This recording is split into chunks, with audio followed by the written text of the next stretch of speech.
Kita akan lihat dulu ya soal nomor 1.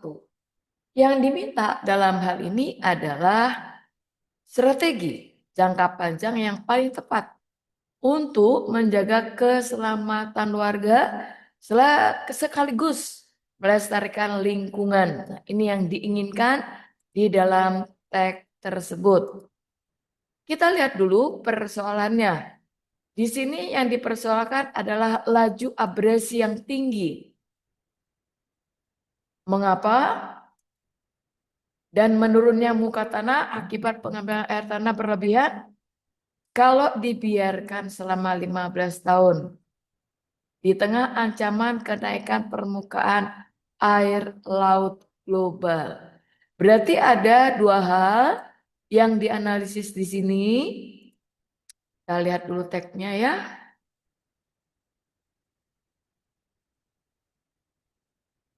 Oke, nih. Ini ada kata jika. Jika rusak ya. Jika kawasan pesisir rusak.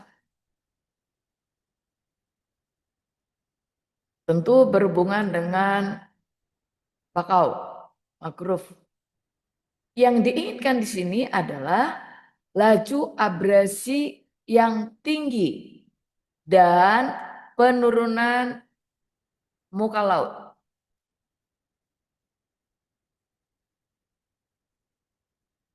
Akibat pengambilan air tanah, ini akibat pengambilan air tanah berlebihan dibiarkan selama 15 tahun. Ya kan? Di tengah ancaman kenaikan permukaan air laut. Ya ini otomatis ya. Jadi ada apa? Ada kenaikan permukaan air laut secara global. Jadi ini skalanya sudah skala dunia. Berarti ada beberapa hal yang harus kita amatin. Satu, kerusakan mangrove, abrasi, gitu ya, atau penurunan permukaan tanah. Jadi ini abrasi. Saya buatkan dulu permasalahan utamanya. Sini ya. Ada unsur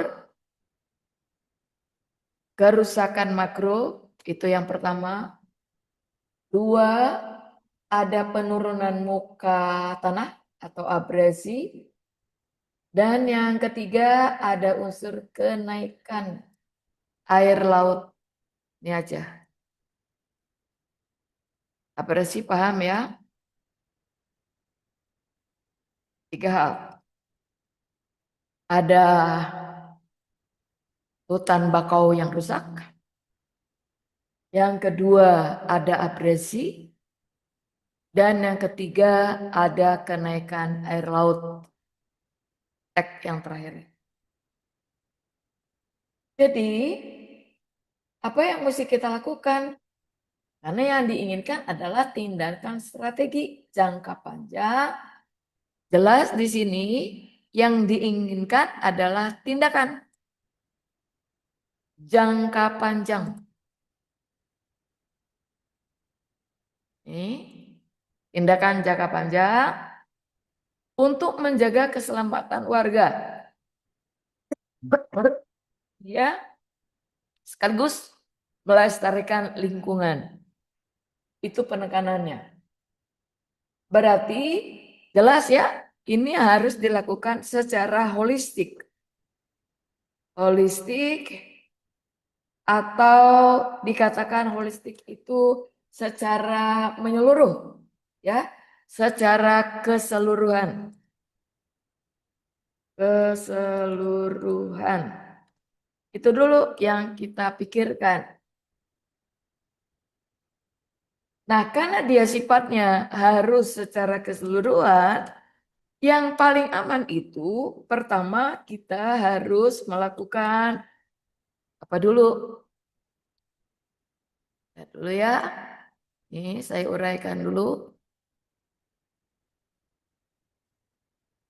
Berarti yang harus kita lakukan adalah nggak boleh ngambil air. Betul ya? Berarti air tanah harus dihentikan pengambilannya. Menghentikan pengambilan air tanah. Pengambilan air tanah. Itu yang paling penting. Gak boleh lagi ngambil air tanah. Ya kan? Mengapa? Karena kalau air tanah diambil, jelas terjadi penurunan permukaan air. Ini efeknya. Jadi kalau itu diambil, terjadi apa? Penurunan air tanah. Krusial ini masalahnya ya. Di daerah, terutama di daerah pesisir, itu paling penting. Penurunan muka tanah ya.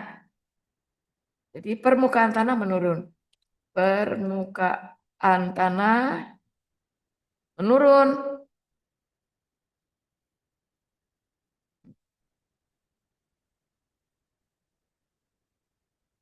Tanah menurun. Itu otomatis. Nah, kalau permukaan tanah sudah menurun, jelas punya efek. Ya kan? Apa efeknya?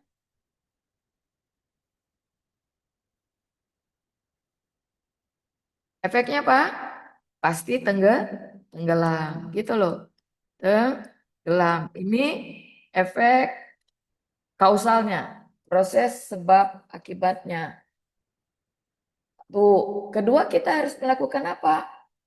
Solusi berbasis alam. Itu yang paling penting. Berarti ada restori. Ya, atau restorasi. Restorasi.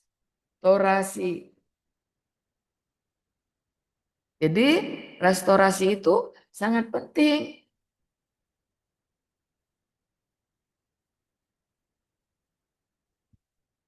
Mengapa penting? Ini sebagai solusi berbasis alam, mangrove ya, atau hutan bakau. Hutan bakau. Mangrove sama dengan hutan bakau. Jadi ini untuk mengantisipasi ya, ini sebagai solusi. Solusi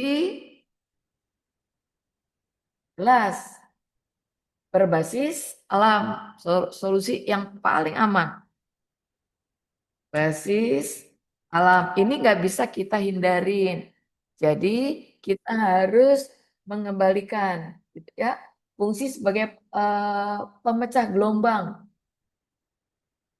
Jadi ini ya restorasi itu jelas sebagai solusi berbasis alam. Mengapa? Pemecah gelombang alami dan penyaring sentimen itu otomatis fungsinya tuh sebagai solusi akhir yang dapat kita lakukan, tetapi secara alami tentunya ya. Ini dikatakan apa? Sebagai pemecah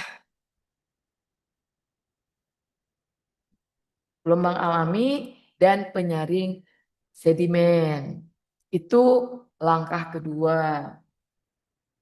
Langkah yang ketiga udah pasti masyarakatnya harus dikembalikan. Berarti relokasi kalau begitu ya. Terjadi relokasi penduduk atau warga. Boleh. Jadi warga harus diapakan? Harus menyingkir dulu untuk sementara ya. Mengapa? Ada ancaman. Ini merupakan ancaman. Ada ancaman secara alami. Ancaman alami. Gitu. 3 langkah ini aja yang perlu kita perhatikan. Alami kenaikan air laut. Kenaikan air laut. Ini ya hukum kausalnya. Jadi paling aman ya udah masyarakatnya harus dipindahkan ke tempat yang lebih tinggi untuk menyelamatkan jiwanya. Ya.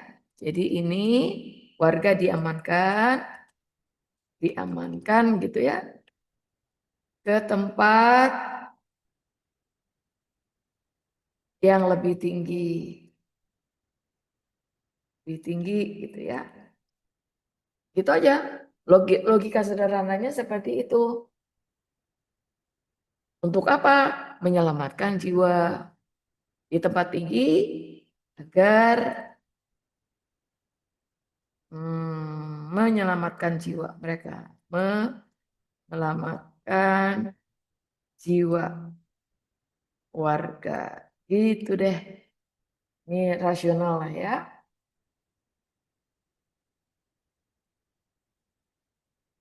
Daripada mengandalkan tanggul misalnya ya. Udah, 3 ini aja yang paling kita utamakan. Dari 3 ini, baru nanti kita tarik kesimpulan dari opsi. Karena yang diminta adalah strategi. Unsur 3 ini mendominasi berdasarkan tag ini solusi yang paling aman. Membangun tanggul, ya kalau tanggul raksasa belum tentu bisa mengantisipasi karena ini sudah secara global. Jadi kalau secara global tentu lebih bahaya menurut saya ya. Membangun tanggul raksasa juga percuma karena air naiknya secara global. Berarti skalanya sudah skala dunia kenaikannya. Berarti kerusakan alam juga secara global. Jadi kalau membangun tanggul juga ya. Kemudian yang B, regulasi menghentikan pengambilan air tanah, melakukan restorasi ekosistem, terus merencanakan kita lihat nih apakah dia masuk ke sini atau tidak. Kalau yang ini seluruh penduduk, ya kalau seluruh penduduk mana dulu? Kan tidak semua penduduk kena bencana alam ini. Begitu juga dengan area reklamasi kalau diperluas. Jadi babak belur juga, ya kan? Mengalihkan fungsi lahan pesisir menjadi kawasan industri. Nah ini parah. Masyarakatnya aman, nggak ada, industri bangkrut, pengusaha hancur, gitu kan? Jadi silakan memilih di antara opsi ini mana yang paling tepat berdasarkan pemikiran dari kerusakan makro. Gitu. Itu nomor 1 ya. Saya tidak memberikan jawaban, tapi memberikan clue-nya saja. Kemudian nomor 2.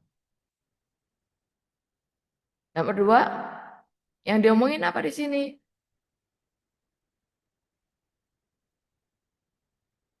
Ya, menunjukkan bahwa, nah ini jumlah pusat SER ini, ya, pusat SER RASPI, merek Ekon yang dikunjungi pengguna. Kenapa? Di sini datanya masalah baterai dibandingkan merek Z.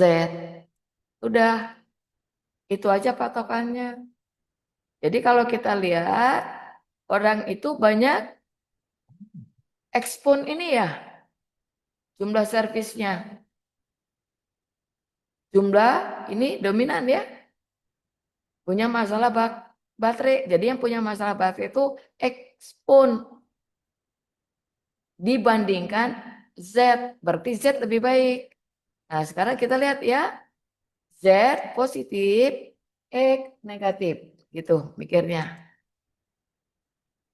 Ya, dah. Sekarang lihat yang A. Di sini dikatakan apa? Merek ekspon. Yang ini. Dibilang ketahan baterainya luar biasa. Berarti kalau dia kuat, kalau dia oke, gitu kan? Aman dong. Si ini ya. dan pengisian daya yang sangat cepat. Hebat. Positif. Sedangkan yang ini kasusnya udah beda lagi. Mengapa? Karena si B yang dibicarakannya adalah jumlah penjualan ponsel. Z lebih tinggi. Berarti nggak ada relevansinya dengan data orang datang memperbaiki. Gitu loh. Berarti kalau kita perhatikan di sini, data tentang rendahnya tingkat kerusakan baterai secara langsung ya, mendukung si klaim A. Baterai X pun memiliki kualitas atau ketahanan yang baik. Berarti tidak membahas tentang jumlah penjualan. Berarti hubungan yang B itu pakar B lebih netral gitu ya. Berarti ini kemana larinya?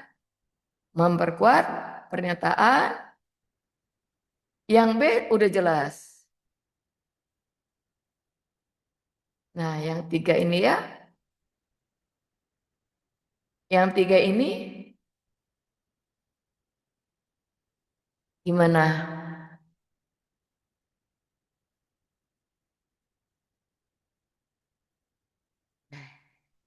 Bentar.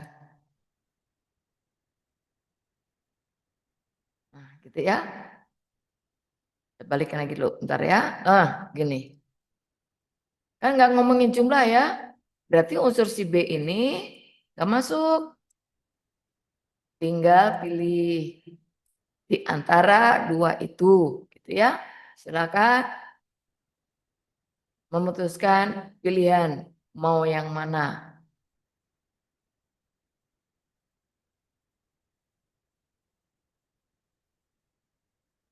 Apakah memperkuat atau memperlemah?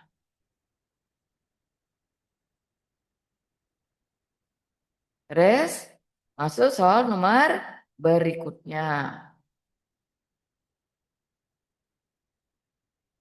Ya, ada yang mau ditanyakan? Tiga. Kalau tidak ada yang ditanyakan, kita masuk ke soal nomor 3.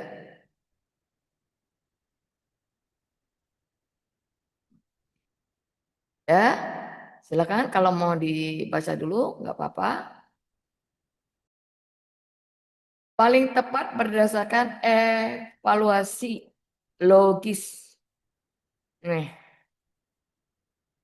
yang diinginkan adalah evaluasi logis. Berdasarkan apa? Data ini. Nih, tingkat stres karyawan meningkat. Stres meningkat. Kalau ya tapi. Kalau tapi. Sebagian target pekerjaan mingguan tidak tercapai. Jadi target tidak tercapai. Stres ini terjadi kalau ini tidak menerapkan kebijakan waktu bekerja dan fleksibilitas. Itu aja. Kalau ya, kalau yang diminta adalah evaluasi berhubungan dengan kelogisan. Kita lihat dulu kasusnya.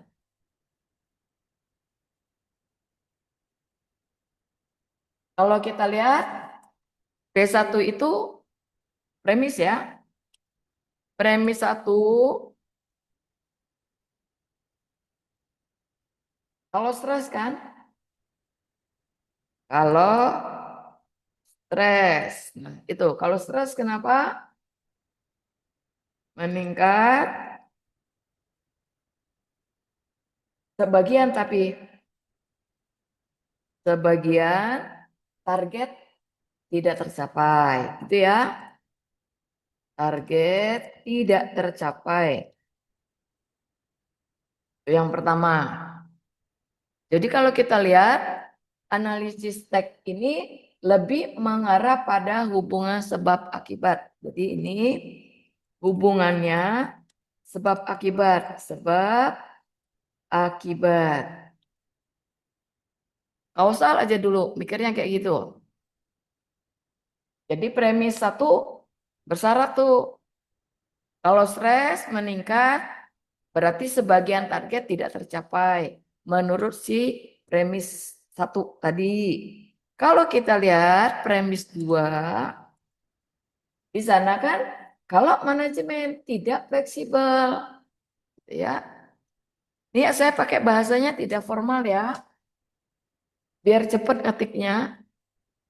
Kalau manajemen tidak menggunakan manajemen tidak fleksibel. Jadi kalau dia tidak fleksibel, otomatis. Kenapa? Karyawannya stres, gitu ya. Tapi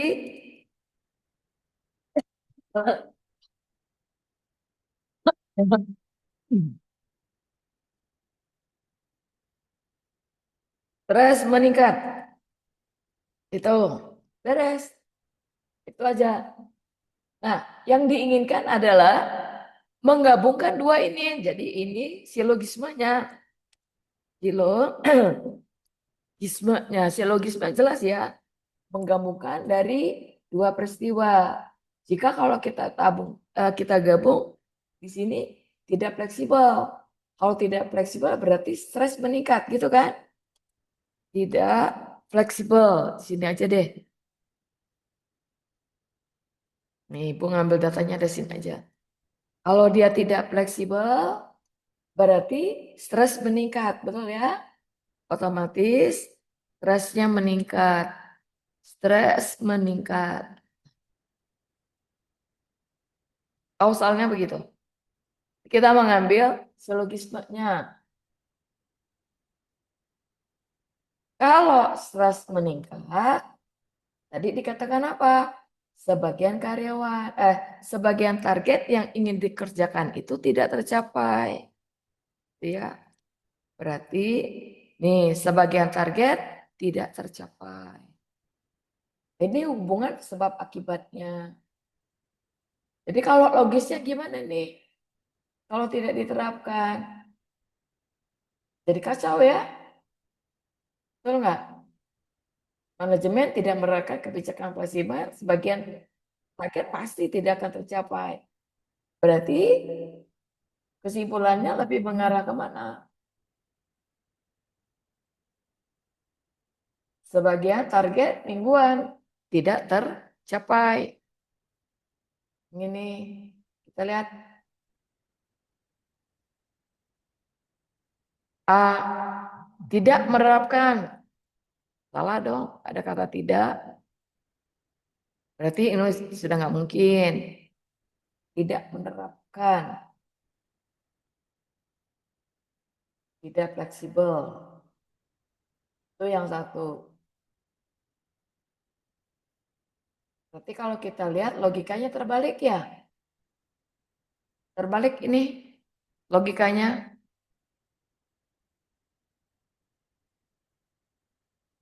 Logika terbalik.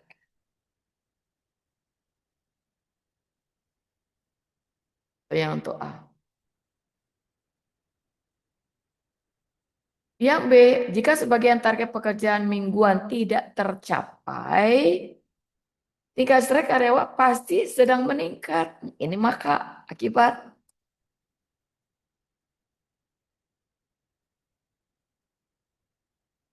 Kita lihat tuh. Gimana? Sama aja. Didahului dengan sebab dulu kan. Berarti ini logikanya terbalik juga enggak? Sama. Berarti konsep dasarnya sama dengan yang A. Hanya dilihat dari sudut yang berbeda. Yang C.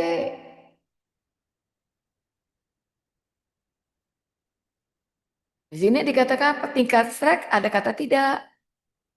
Ngegas ini. Karyawan tidak akan meningkat kalau manajemen menerapkan kebijakan waktu kerja yang fleksibel. Ya, kalau yang C itu kita lihat bentuk negasi ya, yang belum tentu benar. Mengapa? Logika formalnya kecuali dinyatakan sebagai satu-satunya penyebab. Kalau ini kan tidak disebutkan. Berarti kalau kita lihat yang C trouble nggak? Ya masih trouble juga. Belum tentu benar gitu ya. Kecuali dia pakai kata satu-satunya. Penerapan kebijakan waktu kerja yang fleksibel menjamin seluruh target pekerjaan mingguan pasti. Nah, ini gimana? Ekstrim dong bertentangannya. Betul ya? Ada jaminan. Menjamin. Sementara premisnya menyebutkan sebagian. Jadi ini juga sudah tidak bisa kita terima. Karena ada kata menjamin seluruh target. Kata ini saja sudah ada clue. Kalau kita ambil ya tidak logis. Kita cek yang E. Nih, sebagian bisa jadi tidak tercapai kalau tidak menerapkan. Gitu ya. Berarti di sini ada kata tidak. Gitu deh. Silakan memutuskan pilihan mau yang mana.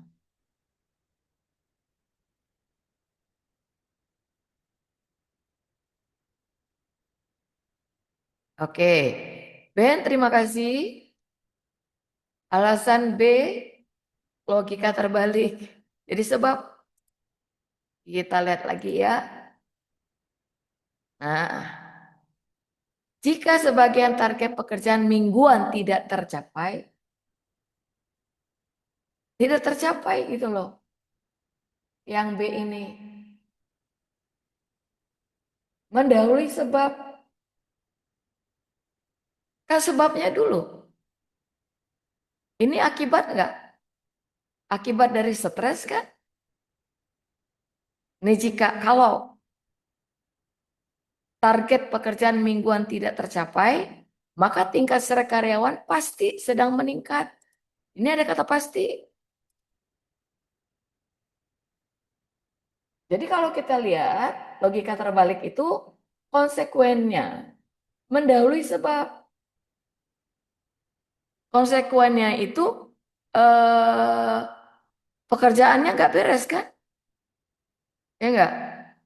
Pekerjaannya itu tidak selesai, tidak tercapai.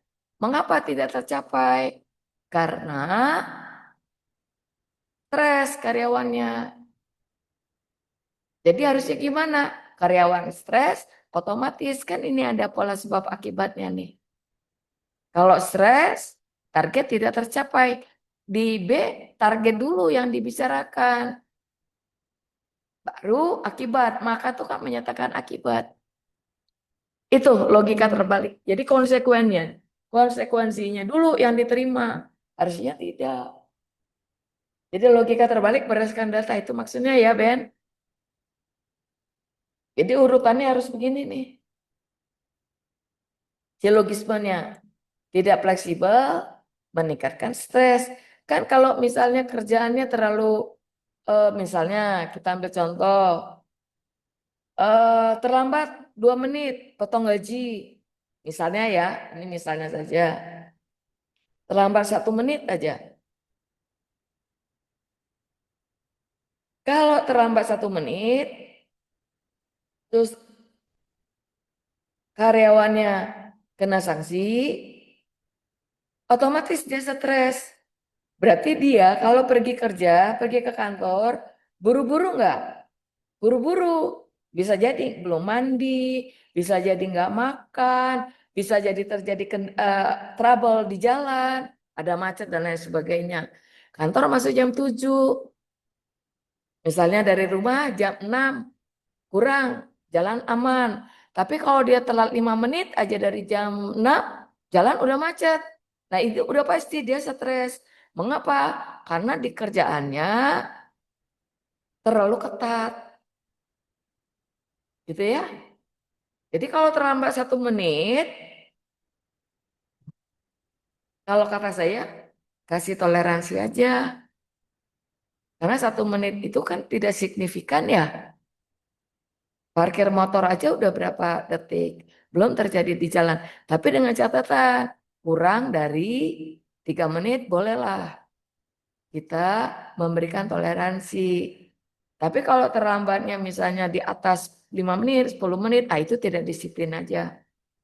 Jadi kalau kurang dari 3 menit, saya rasa harus ada fleksibilitas, harus kita maklumin. Jadi karyawannya udah aman, gak stres. Nah, kalau dia stres, mikirin keterlambatan dan lain sebagainya, ya otomatis kan jadi pikiran ya. Atau terlambat 3 menit, gaji potong, itu juga membuat karyawan tidak konsentrasi bekerja. Jadi targetnya kalau dia misalnya harus menyelesaikan pekerjaan 100 sulaman misalnya ya, kalau di konveksi nih, gara-gara tidak konsentrasi, bisa jadi target 100 nggak kecapai, bisanya sampai 80%.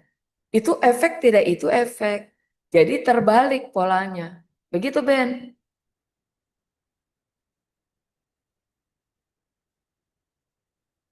Ya, oke.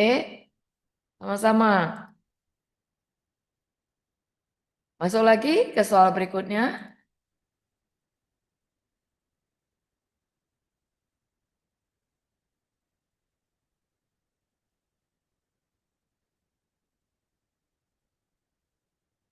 Aman ya? Gak ada pertanyaan? Kita lihat soal nomor 4. Ini semua nih yang diomongin nih. Berarti ada PU lagi ya. Semua kan? Berarti ada PK-nya. Apa yang mesti kita lakukan? Kita lihat dulu tagnya. Ada PU ya. Premis umum. Semua terumbu karang dilindungin. Nih ya. Semua terumbu karang. Saya tulis saja di sini. Ibu tingkat-tingkat. Terumbu karang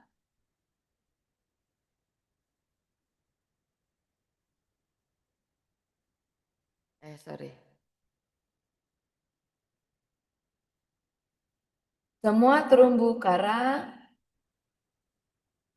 dilindungin atau harus dilindungin, gitu ya. Dilindungi memerlukan upaya konservasi yang dilindungi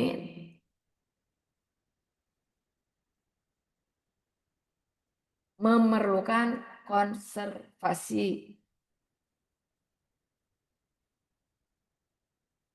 Jadi kalau kita lihat di sini, kita ambil misalnya ini A, ya, ini A, terus pernyataannya memerlukan konservasi, perlu dilindungi, perlu konservasi. Ini B berarti ya. Dilindungi memerlukan upaya konservasi. Ini saya sikat saja. Gitu. Kita ambilnya yang penting aja. Nah, ya gitu. Itu PU-nya. Si PK-nya beberapa yang memerlukan konservasi, berarti di sini kan? Beberapa tapi berarti B dong. Ya, kita tambah nih. Beberapa memerlukan. Jadi yang perlu ini beberapa yang memerlukan gitu ya. Konservasi berarti yang B ya. Mengalami kerusakan. Yang ini tuh mengalami kerusakan.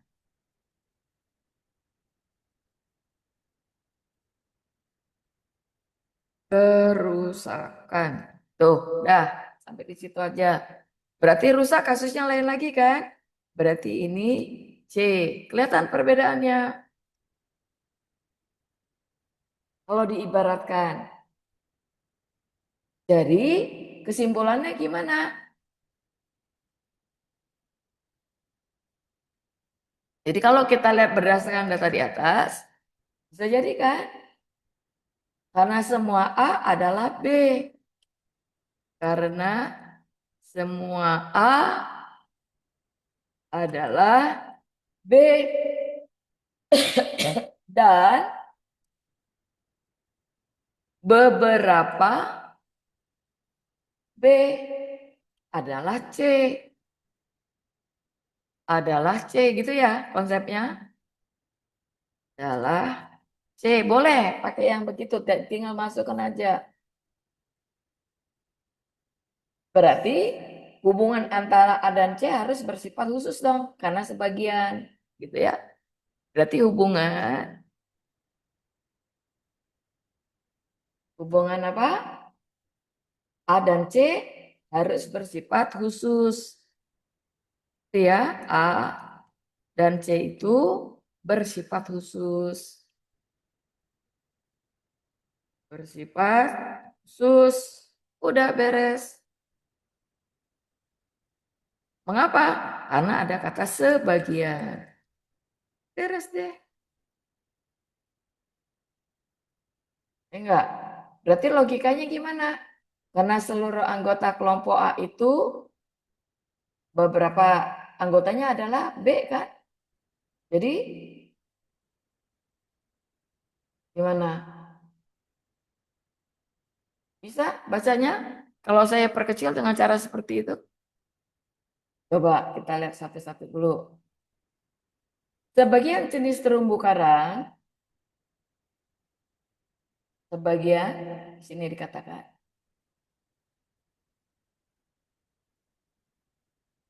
yang tergolong sebagai ekosistem laut yang dilindungi tidak memerlukan konservasi.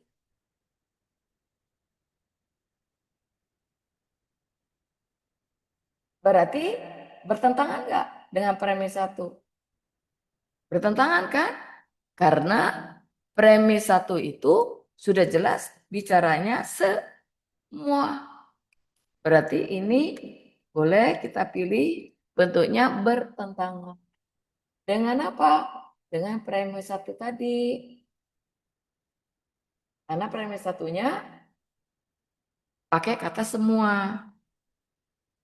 B1 pakai kata semua. Sekarang tinggal lihat logis apa enggak. Kemudian yang B. Yang B-nya gimana?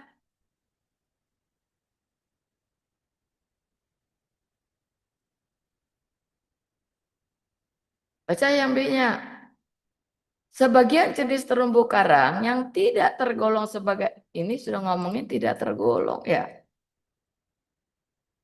Tidak tergolong sebagai ekosistem laut yang dilindungi tidak mengalami kerusakan. Ya, ada nggak informasi itu? Tidak dibahas kan? Jadi ini tidak membahas. Tidak dibahas dalam teks itu. Berarti mustahil lah kita pikir ya kan. Kemudian yang C dikatakan apa di sana? Dikatakan sebagian jenis terumbu karang yang tergolong sebagai ekosistem laut yang dilindungi. Oke. Sebagian nih bicaranya. Mengapa dilindungi? Ya kan? Yang dilindungi ya. Posisi yang dilindungi mengapa? Mengalami kerusakan. Akibat apa? Pemutihan. Karena suhu air yang meningkat. Gitu. Berarti kalau kita lihat yang C ini sesuai enggak dengan gabungan dari premis? Ya, ini jelas ya. Menggabungkan dua premis. 2 premis. Gitu. Kemudian yang D dikatakan apa? Sebagian karang. Ngomongnya sebagian karang. Berarti mengulang enggak? Mengulang ya? Berarti ini mengulang premis 2. Mengulang B2 tanpa melibatkan B1. Tahu nih benar apa enggak? Silahkan mikir ya. Kemudian semua jenis terumbu. Nah ini kan pakai kata semua ya. Ya, kan premis 2-nya bilang apa? Beberapa. Berarti kata semua itu tanda tanya enggak? Iya. Ada. Silahkan mikir. Mana yang tepat? Antara pilihan A sampai E. Nah, 4 beres. Sekarang 5. 5 standar ya. Udah sering kita temukan.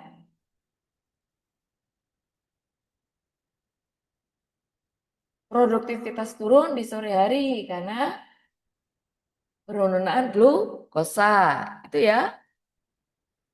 Jadi produktivitas kerja tuh nih turun ya. Terjadi oleh siapa saja. Terjadi kapan saja. Lalu di sini dikatakan apa?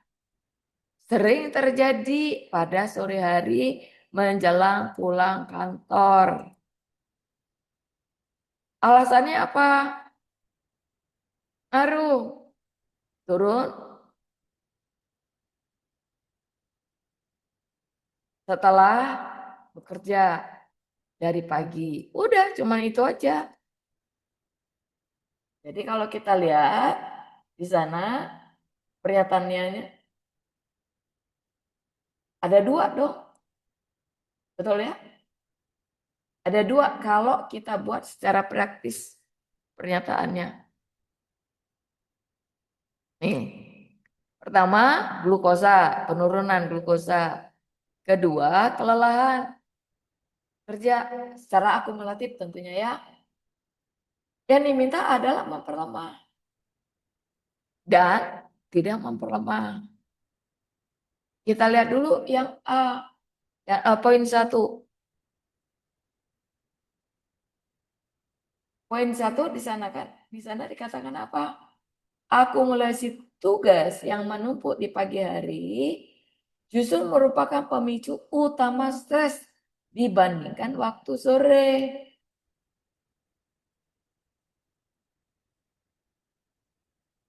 Memperlemah atau tidak? Kan yang dia omongin kalau pagi hari pemicu utama,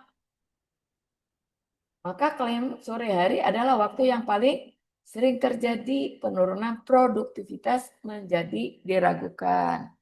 Berarti terbaik balik ya konsepnya. Berarti memperlemah. Udah, berarti 1 ini di sini. Tinggal lihat, maka kemungkinannya cuma 2. Udah, putuskan. Mau pilih yang mana? Baca yang kedua atau baca ketiga? Boleh, bebas. Jadi baca kedua boleh, ketiga juga boleh. Kuncinya di situ. Ya di sana ya, memperlemah sudah standar ya. Jadi kalau memperlemah udah paham teorinya. Memperlemah itu apa? Kalau tidak memperlemah berarti mendukung klaim kan? Memperlemah berarti kebalikannya aja.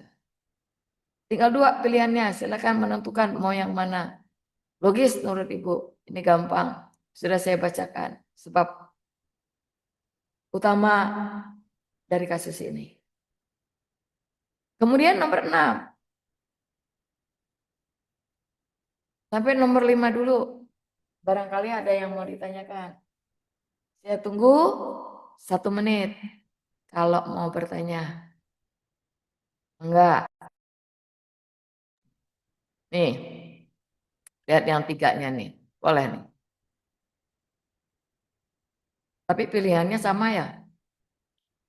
2 deh. Kadar glukosa otak tidak memiliki korelasi langsung dengan kemampuan fungsi eksekutif atau fokus manusia. Duh. Yang 2 ya. Lihat yang 2. Memperlemah enggak? Menyerang langsung ya. Alasan medis. Kan biologis yang diajukan apa? Alipoin pengaruh glukosa. Jelas kan? Gula darah. Udah gitu. Udah ibu kasih clue. Silakan pilih. Mau B atau D. Tidak, ada yang nanya, kita masuk ke 6.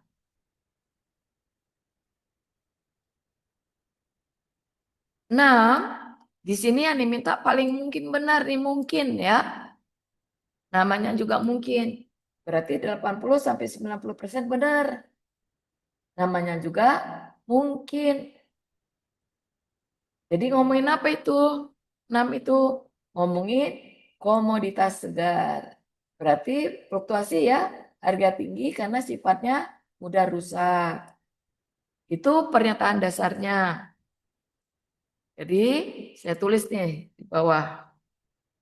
Ya, saya kopas aja ya dari tagnya biar cepat. Nah, nih komoditas segar fluktuasi harga tinggi karena sifatnya mudah rusak. Fluktuasi naik turun harganya. Korelasinya apa? Korelasinya semakin pendek masa simpan, semakin besar kemungkinan fluktuasi harga. Itu korelasinya ya. Korelasi apa tuh hubungannya?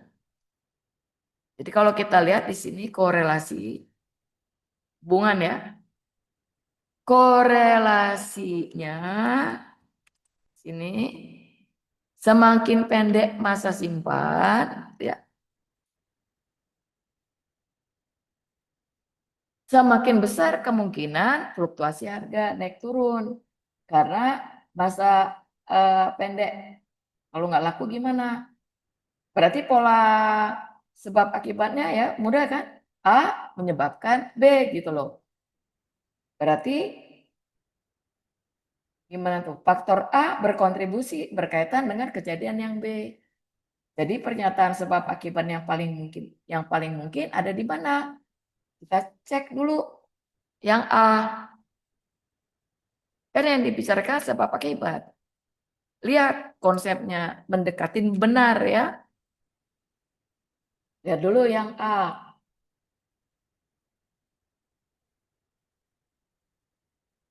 Pada umumnya memiliki kemungkinan lebih tinggi ini perbandingan.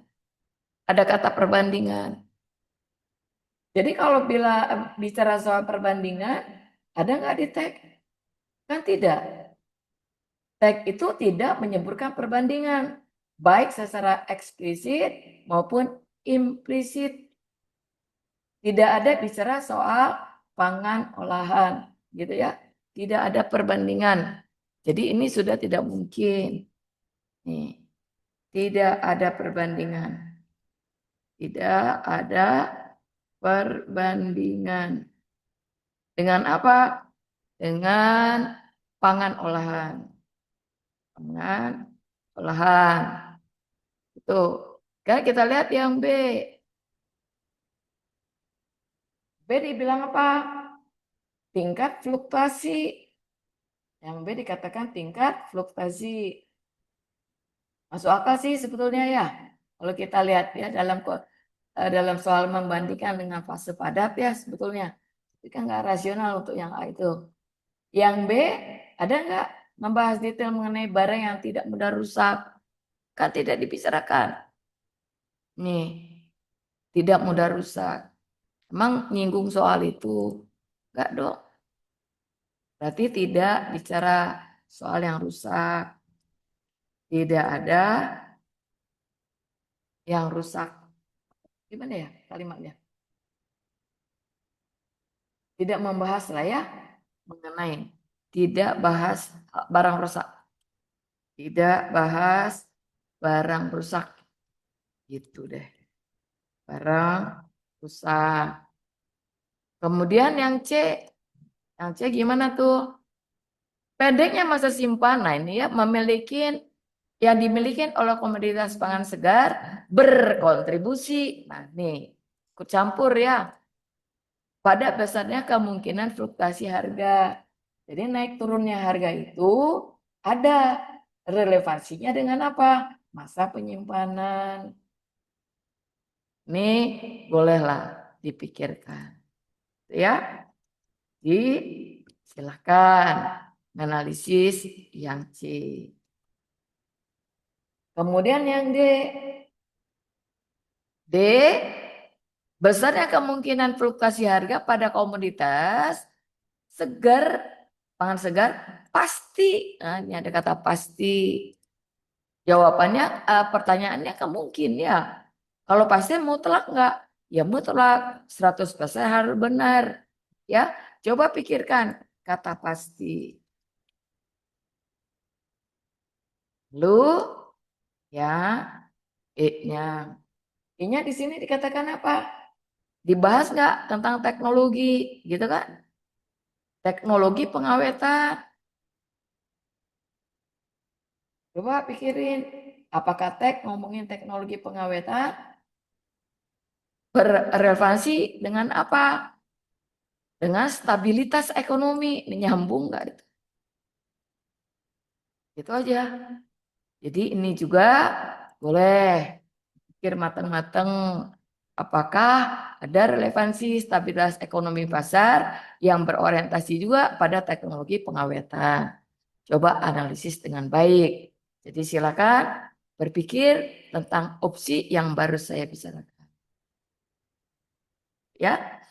Kemudian nomor berikutnya nomor 7.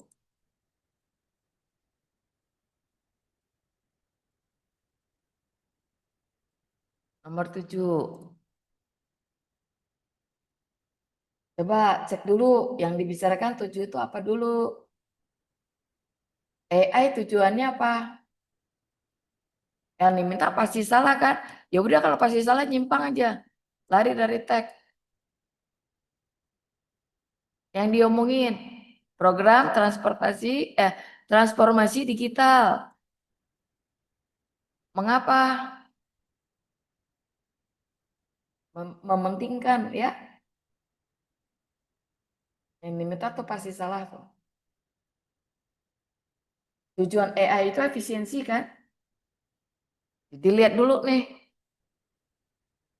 Menekankan pentingnya efisiensi. Yang ini.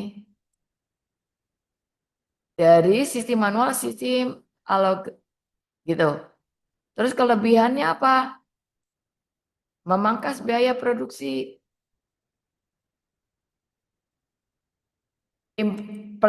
Implementasi teknologinya menimbulkan hambatan jangka pendek. Efeknya apa gitu panjang ya. Jadi kalau kita buat singkat gimana nih? Coba saya copy aja deh biar cepat ya. Jadi yang pertama harus kita lihat dulu tujuan AI ini. Tujuan, sorry.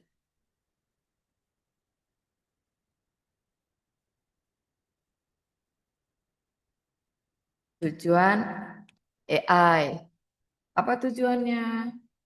Efisiensi, pemangkasan biaya. Tadi itu yang Ibu tulis ya. Terus ada efek dong. Kemana sisi manual. Jatuhnya ke,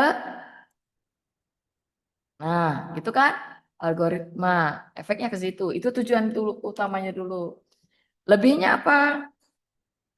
Kelebihan berarti ya. Kelebihan memangkas biaya dan mempercepat keputusan. Memangkas kan tadi udah Ibu tulis nih. Memangkas biaya produksi dan mempercepat keputusan. Ini kelebihannya. Terus faktanya apa? Fakta negatifnya. Berarti hambatan kan? Jadi hambatannya apa?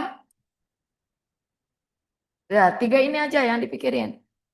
Hambatannya apa? Menimbulkan adaptasi jangka pendek. Gitu loh. Dah, itu udah ditulis di sini. Jadi ada gegar. Gegar tuh gonjang-ganjing ya. Ini dah. Ini istilahnya saja. Kita ambil aja istilahnya ya.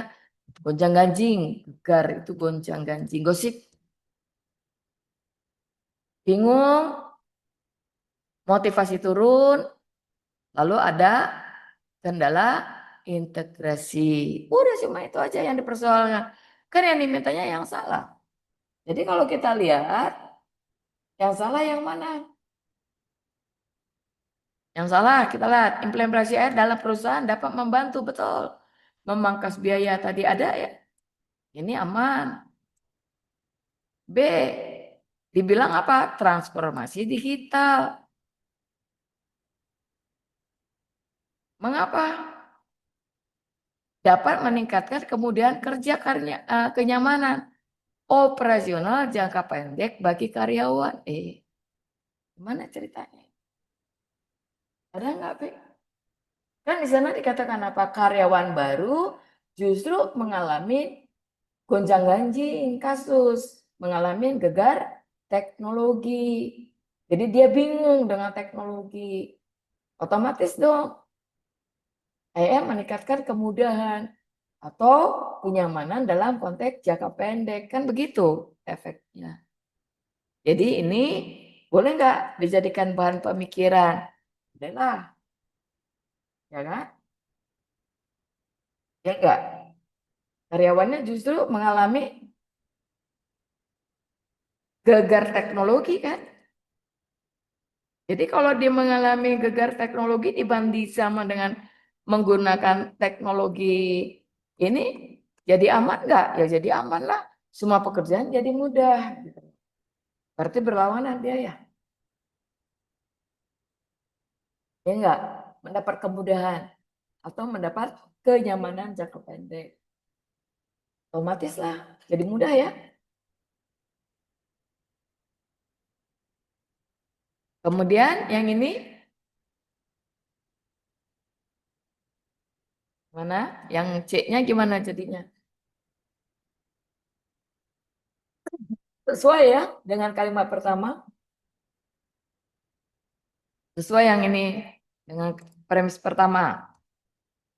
Sesuai dengan teks pertama. Aman berarti.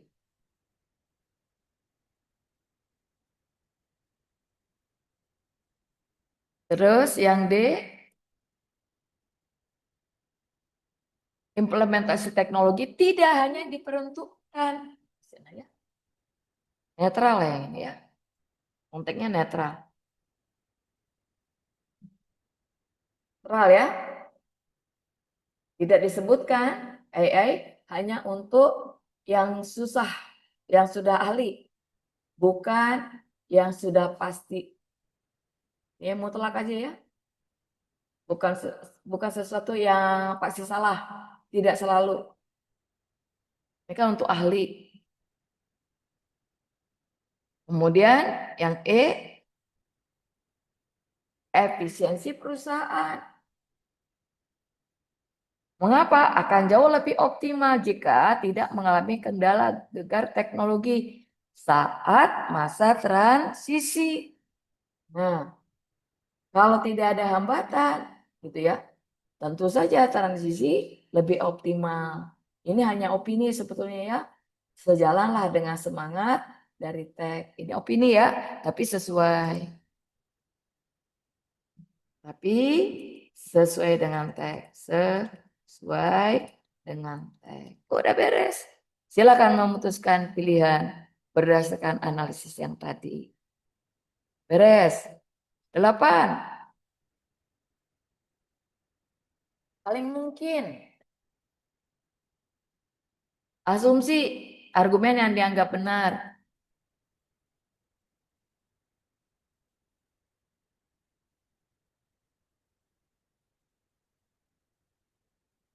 Yang mana? Waduh, kita belum menganalisis soal ya. Udah Ibu cepat aja deh. Paling mungkin menjadi asumsi mendasari argumen. Nah, kita lihat di sini tadi. Ya, di sana dinyatakan apa? Yang mana paling tepat? Remaja aktif media sosial. Lah, enggak ada, tidak aktif ya. Media adalah Bukan, Bu. representasi akurat. Hah? Bukan. Bisa jadi. Jadi ya, masalah nih. 9. Untuk dapat diterima sebagai peserta lomba, di sini dikatakan apa? Simpulan. Berdasarkan informasi di tahap pasti. Ini ada kata pasti ya. Diterima. Nah, yang dimintakan di sana apa? Di sini kualitas. Kualitas memenuhi syarat tidak? Syaratnya ada 3 tuh. Tagnya ada kata pasti. Jadi kalau kita lihat menggambarkan kualitas simpulan berdasarkan data yang ini udah sering kita temukan sebetulnya ya. Kan ada syarat tuh. Paling benar. Dinyatakan apa? Pasti mengandung arti tidak mungkin ya. Informasinya ada 3 syarat utamanya. Jadi 3 itu meskipun dia punya peluang, berarti kan belum tentu pasti juga. Ini aja jebakannya di kata-kata pasti. Berarti mungkin iya, mungkin juga tidak. Jadi tergantung apa? Negatif, positif. Berarti kemungkinan yang dibicarakannya. Karena yang diinginkan adalah kualitas, syaratnya 3.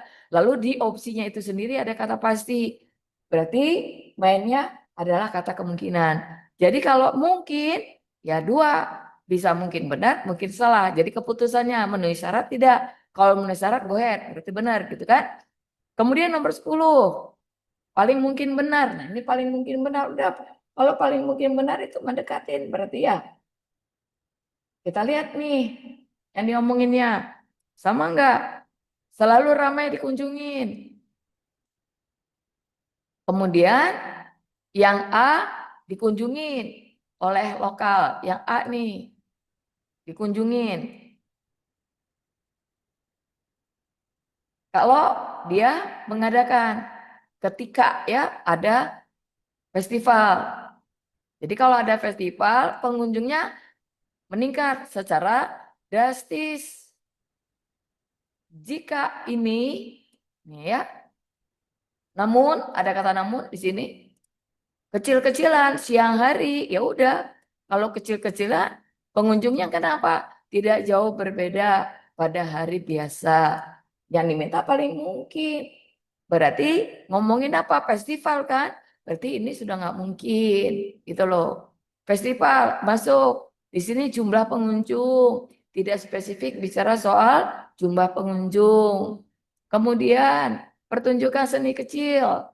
Di siang hari menarik. Nah ini agak nggak nyambung sebetulnya ya. Yang D itu. Betul ya? Tarik kan dia. Kemudian yang E. Sebaiknya, ini ada kata usulan kalau sebaiknya itu. Jadi tidak boleh karena paling mungkin benar orientasinya ya mungkin A mungkin B gitu aja. Dan ini kan usulan sebaiknya, kata sebaiknya itu menyatakan usulan gitu. Dah beres ya. Ibu bagi dulu ininya, tolong dibuat. Ini kita dikasih waktunya 1 jam. Ternyata tidak bisa kalau dibicarakan secara detail. Ada yang mau ditanyakan? Kalau tidak ada ditanyakan, saya mau bagi post testnya. Terima kasih buat Irsa, Firas, Hadijah, Salva, Firas. Kemudian, oh Firas 2 kali ya? Ya, Bu. Oke, nggak apa-apa nak. Ben, dan seterusnya. Dengan cepat menjawab ada peserta sekitar 50 orang lebih. Silakan. Keterbatasan waktu ya. Kita sampai 45 kalau nggak salah. Punya lambat ya, karena detail ya. Kita sampai pukul 13.45. Ini sudah 48, lebih dari 4 menit.